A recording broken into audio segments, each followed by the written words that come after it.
सिर्फ 30 मिनट, बस इतनी ही देरी थी। बार बंद होने वाला था, लोग अपने घरों को लौटने वाले थे, लेकिन ऐसा नहीं हुआ। अचानक संगीत थम गया, एक धमाका हुआ और कुछ ही पलों में बार धू धू कर जल उठा। उस वक्त भीतर 100 से ज़्यादा लोग थे। अलग अलग देशों से स्विट्ज़रलैंड आए थे। स्थानीय प्रशासन का अनुमान है कि उनमें से दर्जनों मारे गए हैं, 100 से ज़्यादा जख्मी हैं। साल की शुरुआत एक भयानक त्रासदी से हुई है। धमाके की एक खबर सीरिया से भी है। वहाँ के अलेप्पो शहर में एक चर्च के पास आत्मघाती हमला हुआ है। बताया जा रहा है कि इसमें ISIS का हाथ हो सकता है। नमस्ते, मैं हूं अंकुर और आप देख रहे हैं ललन टॉप का अंतर्राष्ट्रीय प्रसंगों से जुड़ा रोजाना का कार्यक्रम दुनियादारी। Brought to you by Vari Solar and Sensodent K. वारी रेडियंस सोलर किट, रूफटॉप में आने वाली हर मुश्किल का जवाब। Sensodent toothpaste for sensitive teeth. सबसे पहले स्विट्जरलैंड की बात करते हैं। हादसा कहाँ हुआ है, नक्शा देखिए। ये स्विट्जरलैंड है, सेंट्रल यूरोप में बसा एक देश। क्षेत्रफल के हिसाब से भारत से 80 गुना छोटा और अपनी खूबसूरती के लिए मशहूर। हादसा हुआ है वहाँ के वैले कैंटन में। कैंटन यानी जैसे अपने यहाँ राज्य होते हैं, वैसे ही स्विट्जरलैंड का एक राज्य है वैले।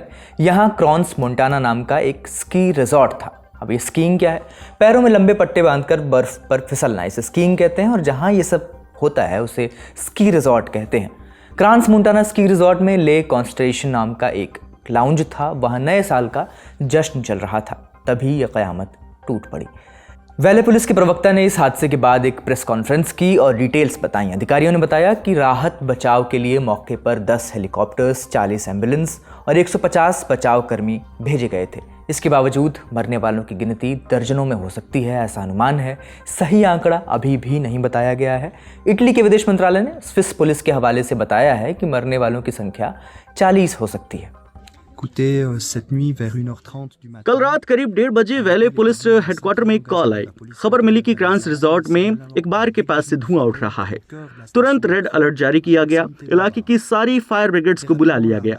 पुलिस, फायर ब्रिगेड और मेडिकल स्टाफ समेत सभी बचाव कर्मी तुरंत मदद के लिए मौके पर दौड़े। ये एक लंबा और मुश्किल काम था। अभी मैं बस इतना बता सकता हूँ कि फिलहाल सभी घायलों को संभाला जा रहा है। हमारे पास करीब 100 लोग घायल हैं, जिनमें से कई गंभीर हैं, लेकिन अफसोस की बात है कि दर्जनों लोगों के मारे जाने की भी आशंका है। इसके अलावा 100 से ज़्यादा लोग जख्मी हैं, ज़्यादातर की हालत गंभीर है। हालात का अंदाज़ा इस बात से लगाइए कि वैले के अस्पताल फुल हो चुके हैं। जो लोग गंभीर रूप से जले हैं उन्हें अब दूसरे शहरों की ओर शिफ्ट किया जा रहा है। फिलहाल पूरे इलाके को सील कर दिया गया है, नो फ्लाई जोन लगा दिया गया है। चूँकि ये एक इंटरनेशनल टूरिस्ट स्पॉट था, इसलिए मरने वाले किसी एक देश के नहीं हैं, अलग अलग मुल्कों के लोग हैं जो नए साल के जश्न पर स्विट्जरलैंड आए थे। किस किस देश के हैं ये अभी पता नहीं चला है। धमाके की खबर लगते ही एक सवाल उठा, क्या ये कोई साजिश थी? क्या ये एक अटैक था? वहाँ का प्रशासन इस बात को खारिज कर रहा है साफ तौर पर। उन्होंने कहा है कि ये कोई हमला नहीं था, लेकिन फिर आग लगी कैसे, धमाका कैसे हुआ, इस पर अभी सस्पेंस बरकरार है, जाँच चल रही है। अब सीरिया की बात करते हैं। तारीख थी 31 दिसंबर, जगह अलेप्पो। सीरिया का वो ऐतिहासिक शहर जिसने 13 बरस के गृह युद्ध में सबसे गहरे जख्म झेले हैं। 31 दिसंबर की रात शहर के लोग नए साल का स्वागत कर रहे थे, जश्न मना रहे थे, लेकिन उनके बीच एक ऐसा शख्स भी था जो विस्फोटक लिए घूम रहा था। सुसाइड बॉम्बर, फिदायीन। वो शहर के बीचों बीच घुसने की फिराक में था। उसके निशाना था एक चर्च ऑफ द 40 मार्टियर्स। वहाँ ईसाई समुदाय के लोग प्रार्थना कर रहे थे। अगर वो वहाँ पहुँच जाता तो लाशों का ढेर लग सकता था, लेकिन एक चेक पॉइंट पर सुरक्षा बलों ने उसे रोक लिया। उन्हें शक हुआ। जैसे ही सिपाहियों ने उसे पकड़ने की कोशिश की, उसने खुद को वहीं उड़ा लिया। एक जोरदार धमाका हुआ। एक सुरक्षाकर्मी की मौके पर ही मौत हो गई, 2 बुरी तरह जख्मी हो गए। सीरिया की सरकार का कहना है कि ये काम ISIS का हो सकता है, इस्लामिक स्टेट। सीरिया में हालात धीरे धीरे सुधर रहे हैं, लेकिन अमन चैन अब भी कोसों दूर हैं। पिछले ही हफ्ते होम्स शहर में एक मस्जिद पर हमला हुआ था। 8 लोग मारे गए थे, 20 घायल हुए थे। उससे पहले पलमायरा में 3 अमेरिकी सैनिक मारे गए थे। अब चलते हैं डोनाल्ड ट्रंप के अमेरिका की ओर। वहाँ के सबसे बड़े शहर न्यूयॉर्क में इतिहास रचा गया है, जिसके साथ एक विवाद भी नत्थी हो गया है। तस्वीरें देखिए। न्यूयॉर्क में आधी रात को एक नई सुबह हुई। कल रात जैसे ही घड़ी की सुइयां 12 के पार हुई, तारीख 1 जनवरी 2026 हुई। न्यूयॉर्क के एक पुराने सबवे स्टेशन पर ज़ोहरान ममदानी ने शपथ ली, न्यूयॉर्क के मेयर पद की शपथ। इस कुर्सी पर बैठने वाले वो पहले मुस्लिम बने, पहले ऐसे मेयर जो दक्षिण एशियाई मूल के हैं और पहले ऐसे मेयर जो अफ्रीका में पैदा हुए हैं। यहाँ आने के लिए आप सभी का बहुत बहुत शुक्रिया। सभी न्यूयॉर्कर्स को नया साल मुबारक हो। जो इस टनल के अंदर हैं उन्हें भी, और जो ऊपर शहर में हैं उन्हें भी। मैं कल आप सबसे मिलने के लिए बेकरार हूँ जब हम अपना काम शुरू करेंगे। ये मेरे लिए ज़िंदगी का सबसे बड़ा सम्मान है। और अभी अभी न्यूयॉर्क सिटी के मेयर के तौर पर शपथ लेने के बाद मैंने ये शपथ यहाँ पुराने सिटी हॉल सबवे स्टेशन में ली है। ये जगह सबूत है कि पब्लिक ट्रांजिट हमारे शहर की जान, उसकी सेहत और उसकी विरासत के लिए कितना ज़रूरी है। लेकिन आज हम उनकी बात नहीं कर रहे हैं, उनके शपथ लेने के अंदाज की बात कर रहे हैं जिसकी खूब चर्चा हो रही है। पहला ये कि उन्होंने सबवे में शपथ क्यों ली, और दूसरा उस वक्त उनके हाथ में कुरान क्यों थी। पहले का जवाब आप समझ सकते हैं, वो न्यूयॉर्क को अपनी नीतियों के बारे में एक मैसेज देना चाहते थे। उन्होंने कह भी रखा है कि वो पब्लिक ट्रांसपोर्ट को सस्ता बनाना चाहते हैं। उन्होंने कहा कि पब्लिक ट्रांसपोर्ट ही इस शहर की जान है। ये सब तो ठीक है, ये कबूल कर लिया गया न्यूयॉर्क में, लेकिन अमेरिका के राइट विंग को, दक्षिणपंथियों को कुरान की मौजूदगी चुभ गई है। मागा समर्थक, मेक अमेरिका ग्रेट अगेन समर्थक भड़क गए हैं। सेनेटर टॉमी ट्यूबरविले ने कहा है कि अमेरिका में शरिया कानून के लिए कोई जगह नहीं है। पत्रकार और इन्फ्लुएंसर हैं एमी मैक, उन्होंने तंज कसा, लिखा कि न्यूयॉर्क में अब अल्लाहू अकबर हो गया है, सरेंडर पूरा हुआ। उन्होंने इसे कानून की अनदेखी बता दिया। नीदरलैंड्स के दक्षिणपंथी नेता गीट वाइडल्स भी कूद पड़े, बोले ये शपथ अवैध है, अमेरिका कोई इस्लामिक देश नहीं है। लेकिन ममदानी की टीम की प्लानिंग बेटर निकली। उन्होंने शपथ के लिए जो कुरान चुनी उसके पीछे एक कहानी थी। ज़ोहरान ने कुल 3 कुरान का इस्तेमाल किया, 2 उनके दादा नानी की थी, लेकिन तीसरी थी आर्थुरो शमबर्ग की।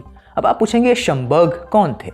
एक अश्वेत इतिहासकार थे, लेखक थे, प्यूर्टो रिको में पैदा हुए थे। वो मुस्लिम नहीं थे, ईसाई थे, लेकिन उनके पास किताबों का एक विशाल खजाना था। उसी खजाने में ये 200 साल पुरानी कुरान भी थी, जिसे न्यूयॉर्क पब्लिक लाइब्रेरी ने सहेज कर रखा था। रिपोर्ट्स के मुताबिक ममदानी की टीम ने लाइब्रेरी के आर्काइव खंगाले, इस कुरान को ढूंढा। ज़ोहरान ममदानी खुद युगांडा में पैदा हुए अफ्रीकी मूल के हैं। उन्होंने एक ब्लैक विद्वान की कुरान पर हाथ रखकर शपथ ली, जो मुस्लिम भी नहीं था। लाइब्रेरी ने भी कहा है कि हमारे लिए ये फ़ख्र की बात है। 6 जनवरी से ये कुरान आम जनता के लिए प्रदर्शनी में रखी जाएगी। अब ईरान की बात। ईरान में बढ़ती महंगाई के खिलाफ प्रदर्शन हो रहे हैं। हमने कल की दुनियादारी में विस्तार से बताया था, आज अपडेट्स जान लीजिए। वहाँ का एक सूबा है लोरिस्तान, जहाँ एक शहर है कोहदाश्त। ये राजधानी तेहरान से करीब 400 किलोमीटर दूर है। 31 दिसंबर की रात वहाँ कोहराम मच गया। प्रदर्शनकारी सड़कों पर थे। पुलिस और ईरान की रेवोल्यूशनरी गार्ड्स कोर की बसीज फोर्स उन्हें रोकने की कोशिश कर रही थी। इसी झड़प में एक 21 साल का लड़का मारा गया। वो ईरान की बसीज फोर्स का वॉलंटियर था। बसीज वो लोग होते हैं जो फौज का हिस्सा नहीं है, लेकिन सरकार के लिए काम करते हैं, वॉलंटियर करते हैं। जब से ये ताज़ा प्रदर्शन शुरू हुए हैं, ये पहली बार है जब कोई सुरक्षाकर्मी मारा गया है। डिप्टी गवर्नर सईद पौर अली ने बयान दिया है। उन्होंने कहा है कि उसे दंगाइयों ने शहीद किया। इस झड़प में 13 और बसीज मेंबर्स और पुलिस वाले घायल हुए हैं। ऐसे में आशंका जताई जा रही है कि कहीं ईरान की सरकार इसके जवाब में प्रदर्शनकारियों के खिलाफ और भी सख्ती न बरते।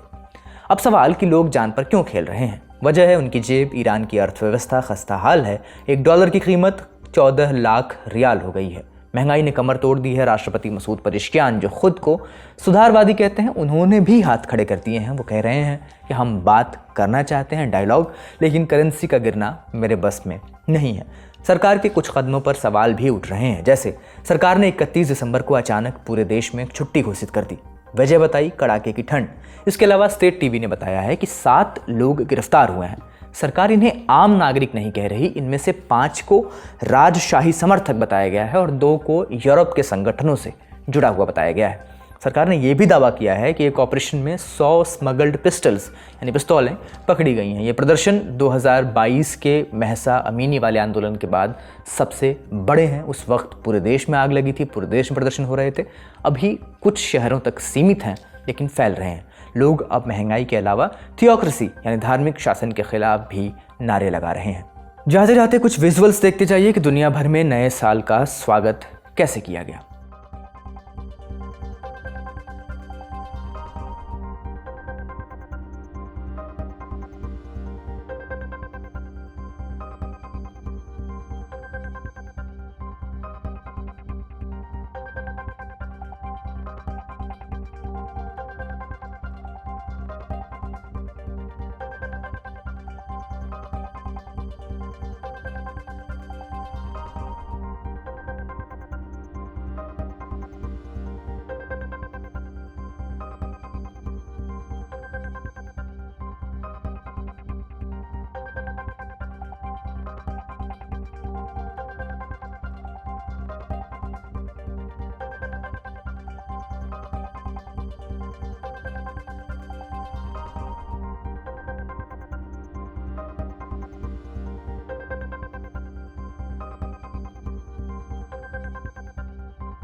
आज का दुनियादारी यहीं समाप्त होता है। आपको नए साल की मुबारकबाद। अपना खूब ख्याल रखिए। शुक्रिया। शुभ रात्रि। यहाँ कबूतर एक पंख से उड़ता है और दूसरे से अपनी इज्जत बचाता है।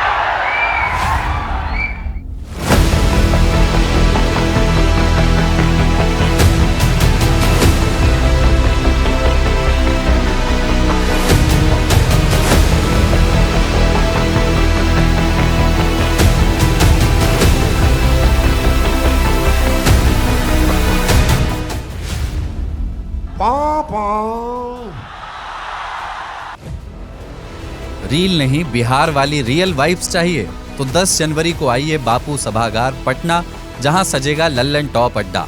thelallanTop.com खोलो, बैनर पर क्लिक करो और तुरंत करो रजिस्टर और पहुंच जाओ पटना के सबसे जबरदस्त अड्डे में।